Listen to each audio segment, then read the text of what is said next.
13. And then I thought, okay, what am I missing here? It's like, we do have 12 zodiac signs, right? But there's like 13 here. And then I saw all of a sudden that this is the anomaly here. You see that? This is an extra zodiac sign that is not handed down by history, it seems, because we only know 12. And this is called Ophiuchus. Ophiuchus. So I thought that's very interesting. Then I went on searching for this on the internet. And this is where the whole thing started, you know. It's like so exciting to me. I thought, what is this Ophiuchus sign? And so what does it mean for the rest of our zodiac signs, right? And actually, you know, as you can see here, it's in between Scorpio and Sagittarius. So yeah, that should be around like the end of November or so, you know. So, okay, then I went on searching for, you know, articles, information on Ophiuchus. And then I found quite some things that are very interesting to me. Okay, where is it? I can't find it here. It's here probably. Look, you know, and I'm very good with images. So I always put the thing on images because they say so much more to me, like so much more of the real truth than everything that is written, in fact. So, and I also saw that like in loads of these other images, this is left out of the equation. Like the Ophiuchus sign, yeah, here it is, because of course I was searching on Ophiuchus, but I've also seen there are many of these images that don't have this sign in it.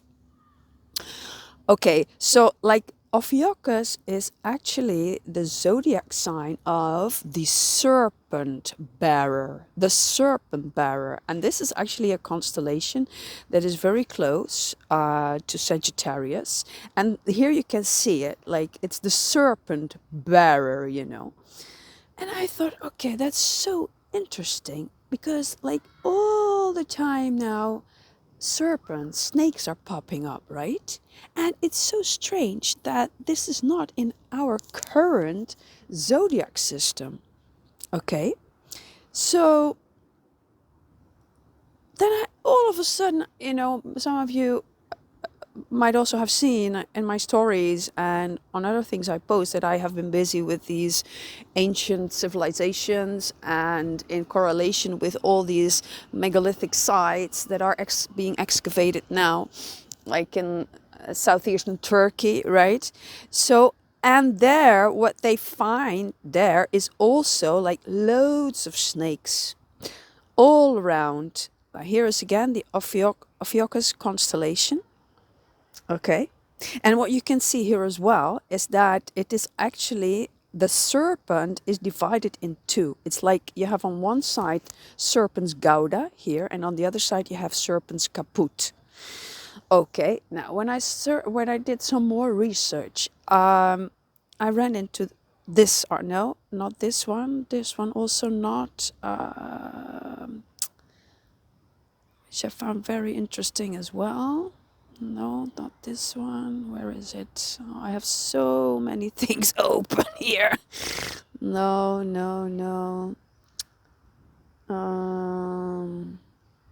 Nee, dit is het allemaal niet.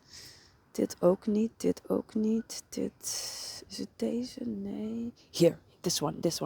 This is an article from an astronomy student from 16 years old from Virginia. And this actually so resonated with me. Here. She is also saying, you probably thought there were only 12 zodiac signs, right? Wrong. There are actually 13, and the forgotten constellation is named Ophiuchus, which means serpent bearer. Ophiuchus, also known as Amenhotep in ancient Egypt, can you imagine?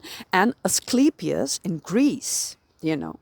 And I also already want to mention here, like some time ago, I also posted on my Facebook and Instagram story this rod of Asclepius and the Caduceus rod, right? And then I was asking this question, like, what does it mean, and why does this is actually the Caduceus rod that you see here, and it is brought into correlation with this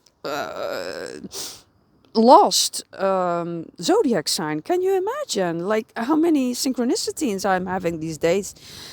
Here, the forgotten zodiac constellation. Like, I was asking that time in my story, like, what does this mean?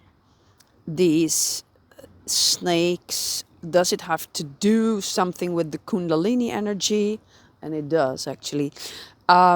Then I was also going back to ancient Mesopotamia, to the Annunaki, who are always portrayed with wings. And here on the Caduceus sign, you also see the wings, right?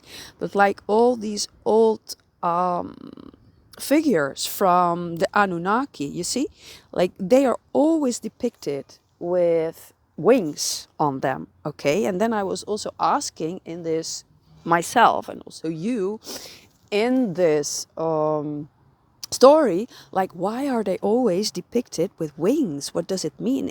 Did they really have wings? Is it symbolically meant? What does it mean? And it seems that I haven't found this actually, but like the bags that all these images carry, you can find this all over the world. I don't know yet what that means, but I have the feeling that this is also quite important, because you see this back in ancient cultures all over the world, also in Mexico and here in the Mesopotamian culture, but on many more depictions, probably also in the Far East, I'm sure. Okay, so, and then I ran into so I was also thinking like the number 13, okay, 13.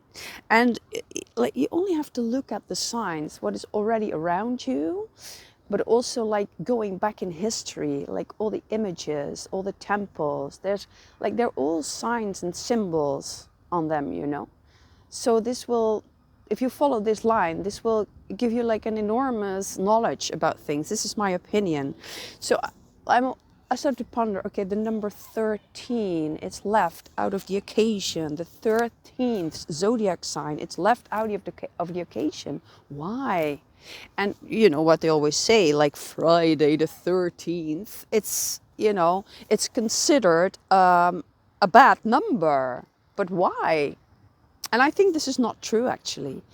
I actually think that this has to do something with that it is buried, literally. It's oppressed, it's suppressed, because there is something in it. There is something in it, I think.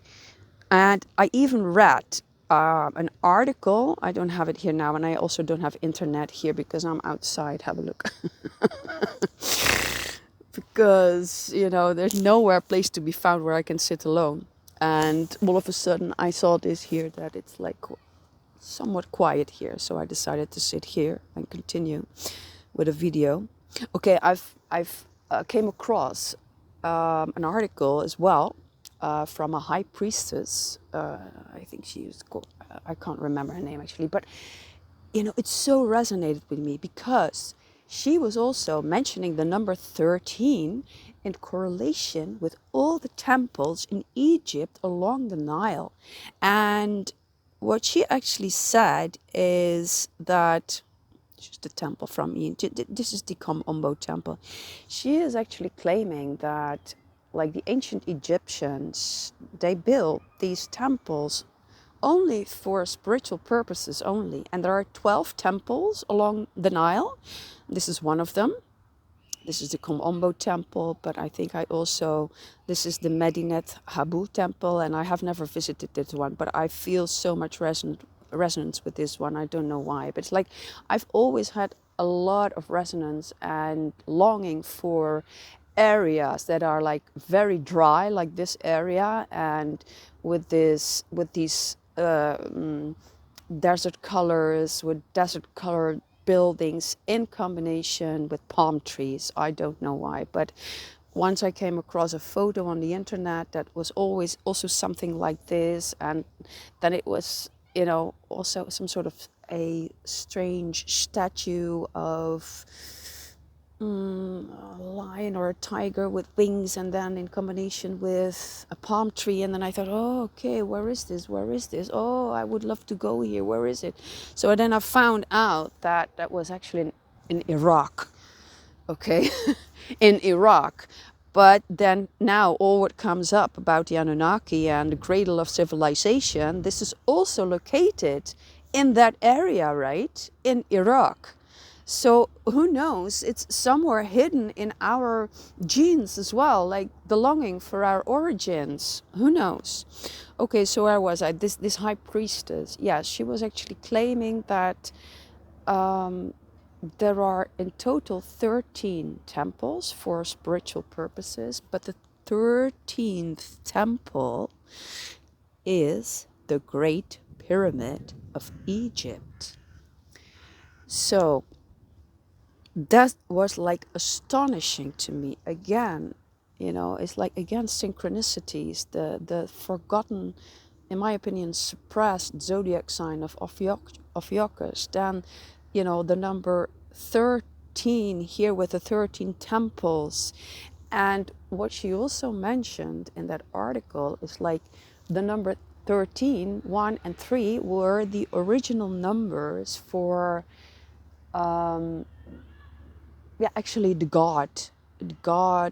If we go back like hundreds of thousands of years back, of what I have been explaining about the Anunnaki creating mankind, and like the god Enki, you find the god Enki back in so many myths and in Mesopotamian history, and that is of course the area of present-day Iraq. So she said this in combination with the starting of religion, like she said, the original religion, and I also talked about it last time, right? The original religion was actually founded because humanity was denied immortality, right? This is also written in the Bible. Now she says that the Bible is like, you know, it's like corrupted, you know. It's like a lot of things are wrong in the Bible, but like she said, the original religion was founded by a society that was called the Brotherhood of the Snake. So again, snakes are coming up, and this is probably also corrupted through times, right? The Brotherhood of the Snake, like you hear about this lots, but in more negative ways. But she's saying like the Brotherhood of the Snake, that was the original religion, and that was created by the Anunnaki beings because humankind was denied immortality by their enemy gods. And she also mentioned the number 13, and like 1 and 3 is 4. She actually says that this is like the original number of God. And why? I also started to think of it. I thought, okay, again, the number 13. Why? Because there is some power in it. This is what I think. As you might know, is that the pyramids are also built on some sort of ley lines, right? They like scientists have seen this. They have calculated this. It's like completely in line with certain, you know, measurements, with certain intervals. And why? Because now what I've also came to know that in this area, like Egypt, the Giza Plateau, but also that whole area that we call the Fertile Crescent, and this is also, you know, encompasses this area of Iraq, like the old city of Ur. You might have heard about that. So that was all there. It seems there are more people now discovering things about that area, and maybe that's even the reason why there's fighting there. You know, it's like also the area of present-day Israel is there, Palestine, because it seems there is like a huge energy there that makes it possible. That's like it has a lot of power in itself, and if you build things like pyramids, and maybe there were other buildings as well, and then use these buildings for, you know, certain purposes, like for spiritual advancement, you know, then you can go very far in this. So what this high priestess also said is that, but this is actually not the Great Pyramid, right? The Great Pyramid is this one without the top. This is the Great Pyramid. This is where the king's chamber is. And like this, what this high priestess is claiming is that, and actually also, because things come together, this is also what Bashar is saying. Bashar is saying about this, and not in those many words, but this priestess is saying the same thing, that this is like the granite box in the king's chamber in the Great Pyramid.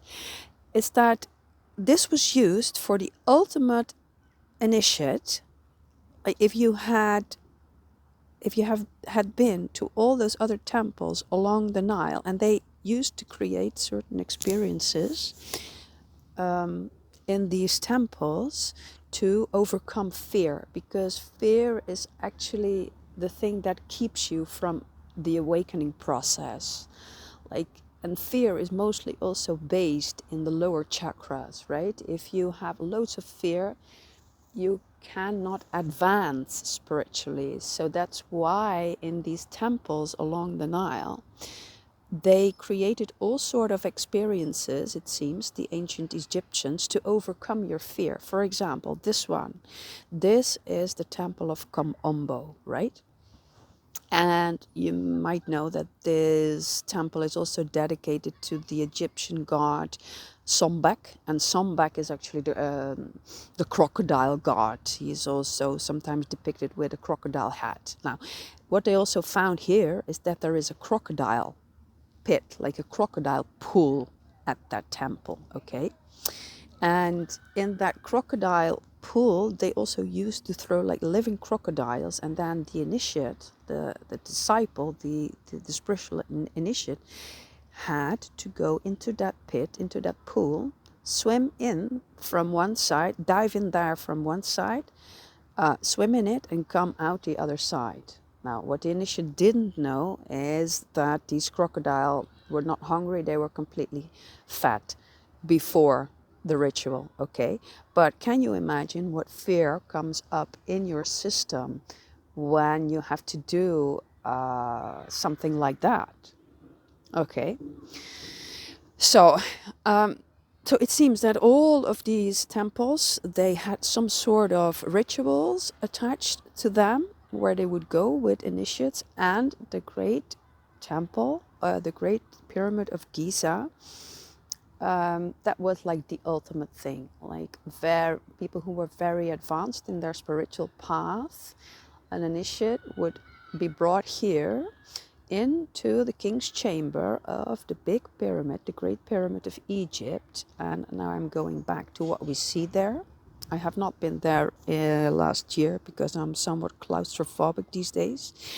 But I have been there like the first time I went to Egypt. So this is the granite box in the Great Pyramid, in the King's Chamber in the Great Pyramid of Egypt. So what she's claiming, this high priestess, and also Bashar actually, so things come together now, is that the initiate would have to lie down in this granite box. And what Bashar is saying about this is that this granite box, it has, you know, certain measurements. I don't know the measurements, but he said it has the perfect measurements to create a gamma state. And also in combination with where the pyramid is built on the ley lines. So and also it's like the point of a pyramid draws a lot of energy down, right? And the initiate would lie in this granite box, and there were like some sort of meditations and rituals accompanied by that. He or she, I don't know, would have to start meditating and try to get into this frequency that is called the gamma state. Because what this does, it will pop you out of your body, you get an out of body experience, and you can astral travel. So when as a soul, as a spirit, you're astral traveling and you are a high priest of Egypt, you will draw to yourself a lot of knowledge. This is what Bashar is saying, and this so resonates with me. And like what this high priestess is saying about this is that the experience you would have when you would be popped out of your body into the astral realm would be so blissful that loads of the initiates would not return back to their bodies because they felt so, blissful, right? Okay, and I'm going to get back into this when I'm talking about the Kundalini energy and the chakras, because you know the saying in the seventh heaven, and you do know that we have like 7 main chakras, and like the crown chakra is the 7th chakra, so I'm coming back to that later on. So, and then they would share this with the public. But like the high priest was saying, that they were also educated in some sort of techniques to remember that you had to come back into your body, right? And you can also find these kind of practices back in Buddhism in Tibet. They have otherworldly exercises, so they will learn the disciple or the initiate. Like if you experience that, or if you see these images while you're in that state, remember that you have to come back. They would be they would be prepared for this. And so I've read also some things about this in the in the Tibetan Book of the Dead. Like when you're dying, when you as a soul leave your body, you always have to follow the bright colors in order to get a good rebirth. All right, so that is what they were saying about this, Bashar and that high priestess, and that so resonated with me. And also in correlation with the number 13, the things going on in the Middle East, the excavations being done in southeastern Turkey. Maybe I can go back to that for a while. That's also quite interesting. Yeah, I also started searching here because what I've been sharing about Göbekli Tepe in southeastern Turkey is that all the enclosures there, okay, I have it here. I brought with me the book, The Cygnus Key. That's part on Göbekli Tepe. Right here you can see like the parts that are excavated. And it seems they are all set in alignment with the Cygnus constellation. And this is written by Andrew Collins, which is also an amazing speaker. But it seems that all these enclosures, they are directed to the star Deneb and to the Cygnus constellation in the northern hemisphere. And I recently also followed a lecture from him in which he said that, what was it? Now in the new excavations they are busy with at Karahan Tepe, they also found the pillar shrine, and it seems that the pillar shrine has something. I don't have it here, and I don't also have internet here. No, the pillar shrine is also connected with the Galactic Bulge. Okay, so, and then I also started to research this, like, okay, where exactly are we as planet Earth in our Milky Way galaxy? So I'm trying to bring all the, where is it now?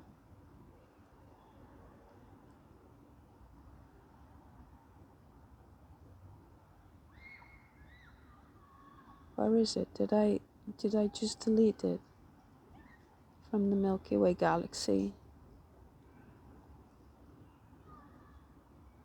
Yeah, it seems I, accidentally closed it. Okay, no worries. Okay, I just wanted to know, where in our Milky Way galaxy are we? Like planet Earth and our solar system. And our Milky Way galaxy consists of a spiral with arms, and there are, different arms in the Milky Way galaxy.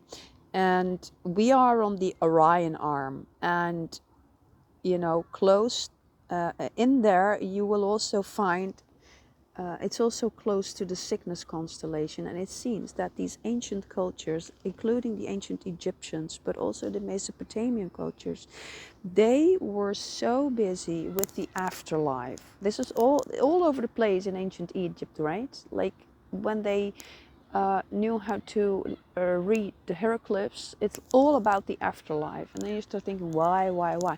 This is because during their lifetime they were doing these spiritual practices in order to get out of this circle of birth and rebirth. Okay? Yeah, so you can be free. That's the whole idea. And you can also find this back in Buddhism. Like, okay, so it's also about escaping from birth and rebirth and attaining the eternal life, getting out of being locked up in this. Okay, so and now I'm coming back to Karahan Tepe and Göbekli Tepe. Karahan Tepe is not in this, but in this lecture from Andrew Collins, it seems that people who built this, and Karahan Tepe is also named in correlation with the galactic bulge, like the center part of our Milky Way galaxy. It seems they had this idea that when you die and you direct your soul in that area of the Cygnus key, then probably you get to travel on this arm, on the Orion arm, that it's a pity I don't have it here, but like our galaxy, our Milky Way galaxy is a spiral, right? And you have like different arms that come out of this center, out of this galactic bulge. And like you can imagine, if as a soul you're traveling through the pothole stones found at Göbekli Tepe, and you know when you are from on Earth, you know where to find the Cygnus constellation, then you are on the right track to continue your journey towards the middle of that Milky Way galaxy, in other words, of the galactic bulge. But like you are here, right? So how can you locate, even here it's like impossible to see the stars when there are so many clouds. But in areas like southern Turkey and Egypt and Iraq, it's like there's so much sun, right? The skies are always clear, so you are able, especially when you are not in a city, to see the stars in the sky. But okay, as a person from one of these ancient civilizations who is like obsessed with your afterlife, you will start to think, how do I get out of this circle of birth and rebirth? Okay, where are we in this galaxy? So also in the ancient civilizations, they were much more busy with astronomy and such. And it seems that we have completely forgotten about that, because we came from the start, right? So imagine I'm here and I have to find my way out. I'm preparing for my death, for when I, as a soul, leave this body, and I want to escape this cycle of birth and rebirth. So it seems they had the idea that you have to go to the center of our galaxy, the galactic bulge, and there is the way out. At least there is the way out of this galaxy where we are now. Okay? So there are many more galaxies, of course, not our own Milky Way galaxy, but there are loads. And that's why all of these enclosures are, you know, built in such a manner that at certain periods during the year, during midwinter solstice and spring solstice, at certain timings, you will see from here the star rising at Danube from the Cygnus key. And then as a soul you would know that you had to go that direction to catch your location for the Orion arm, which if you follow the Orion arm, it will lead directly to the galactic bulge, and that would be as a soul your way out of this galaxy and this cycle of birth and rebirth. Okay, so that's quite some interesting stuff, right? And now going back to Ophiuchus, where I just started. Okay, I think all of this is left out of the equation because Ophiuchus has a connection with the serpent, and you can find this back on, like, there are serpents all over the place at these ancient sites, not only in Turkey. And why? Because a serpent, okay, that's a symbol of the underworld, but the serpent is also a symbol for the Kundalini energy inside our bodies that is sleeping in the form of a snake in one of the lower chakras. Okay, so where is it? Where did I put that nice?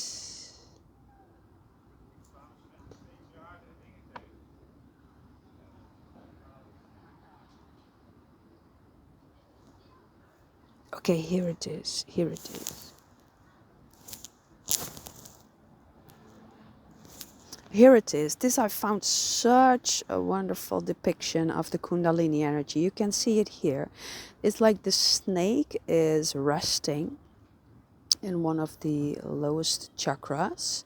But once it is triggered by exercises, by overcoming fear, by meditation, by doing yoga asanas, by eating certain food, by spiritual exercises, this snake will wake up and it will rise to the surface all the way up to the crown chakra, and this will end in enlightenment.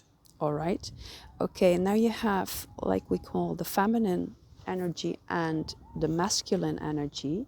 And in yoga traditions they also talk about the three nadis that are in your body. Okay, so the middle one is, as you can see here, the Sushumna. This is the central cord. All right, this is not always used by everyone. It's only when you are advanced spiritually that you are able to direct the very powerful Kundalini energy into this main channel all the way up to the crown chakra. All right, that's like the snake energy. And that's also why I was thinking, you always see like Pharaoh Akhenaten with a snake on his head. Okay, whenever he is depicted. I also bought a small statue. I don't know if you remember that one, of Akhenaten. This is the father of Tutankhamun. He always has this snake on his head. I actually have an idea. I think that this is what is meant by this is that he managed to direct this Kundalini energy all the way up to the crown chakra. That's why it is, you know, you also have the picture that it is behind his head and then coming to the front. This is the Kundalini energy that is in the crown chakra, and once you have established that, you have enormous powers. That's also why he was the pharaoh, of course. Like in ancient civilizations, people with real spiritual power, they had, they were the leaders. And yeah, it's of course completely different these days.